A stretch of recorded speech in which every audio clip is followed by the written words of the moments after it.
What's up, everybody? Welcome to John's Daily Hustle. So today we're going to talk about how should you winterize all of your lawn equipment. So in case some of you don't know, you are supposed to winter prep and winterize all of your small engines, your lawn equipment, your weed eaters, your blowers, your lawn mowers. So there's a couple different ways you can do it. It depends on who you ask and who you talk to on how they say is the right way to do it. So let's talk about a couple of things you should do, and I'll tell you how I do it. So a major problem that'll happen over the winter time is your gas can go bad inside your lawnmowers or inside your weed eaters, all your lawn equipment. And then come springtime, when you go to start it, it won't start at all. And then you're frustrated, you'll fall behind, and you'll lose money. So really, gas goes bad when it's untreated, if you don't have any kind of stabilizer in it, as well as if it has ethanol in it. If you have the option, you should actually run ethanol-free fuel. Again, if you didn't know that, you might have to look in your area to find if you have ethanol-free fuel in your area or not. If you don't have ethanol-free fuel, then you'll have to add some extra stabilizers and stuff to it. Because if you don't know, ethanol actually kills small engines over time, or very quickly, over the winter time.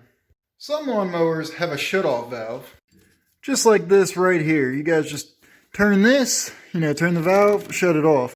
So one way some people will do it is make sure you have ethanol-free fuel and get you some fuel stabilizer, whether it's just Stabil or Seafoam, whatever it may be, whatever your stabilizer of choice is, which there is a link in the description for quite a few of them. You guys can buy them if you want. So make sure you have fuel stabilizer put in your fuel, turn that switch off, and start it up and run it until all the fuel is out of the motor. Some people also drain all the fuel out and leave it completely dry and put just a little bit of stabilizer with a little bit of fuel in there and start it up and just burn that through to where it's in the carburetor.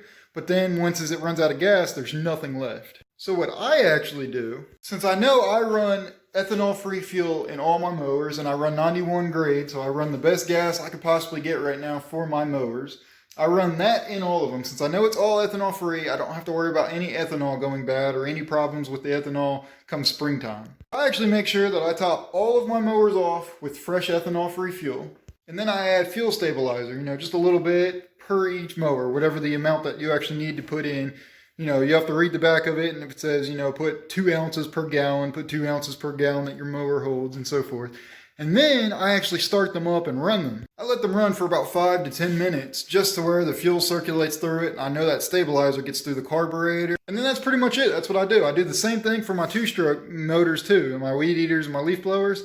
I make sure it's ethanol-free fuel and I put a little fuel stabilizer in them and I run them for about 10, 15 minutes. And that lasts me, I've let them sit for, 2 months and they fire right back up in the springtime. So it's done me very well.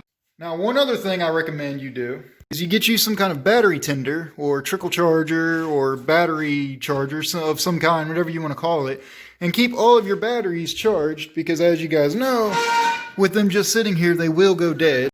And then you'll go to start it and you'll get nothing.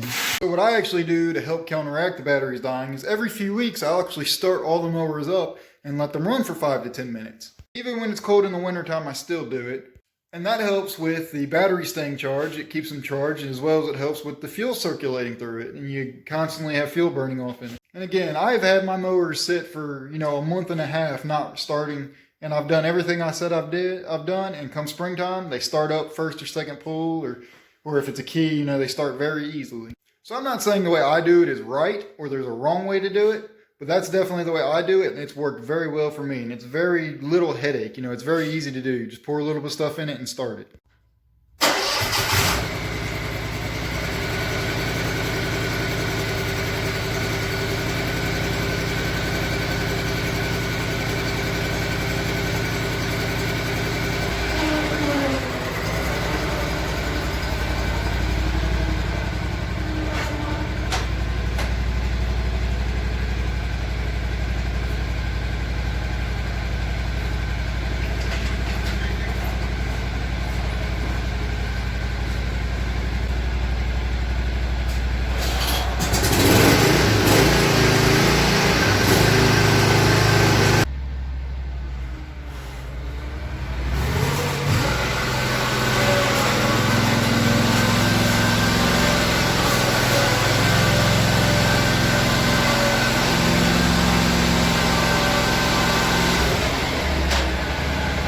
So right there, I just showed you guys me running 2 of my mowers anyways. Now, off camera, I started all my equipment up, which is why you guys probably seen the little weed eaters and stuff laying on the ground there.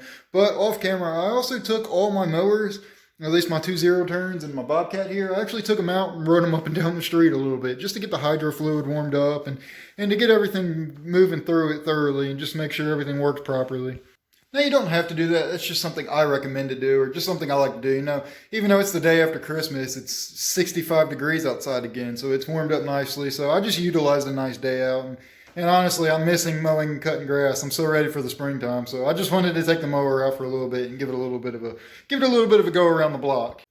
So comment below how you winterize your equipment, and if you agree with my method or not. Do you think I'm wrong? Should I be doing something different? Let me know. I want to know. So comment below. Be sure to give this a thumbs up if it helped you, and thanks for watching.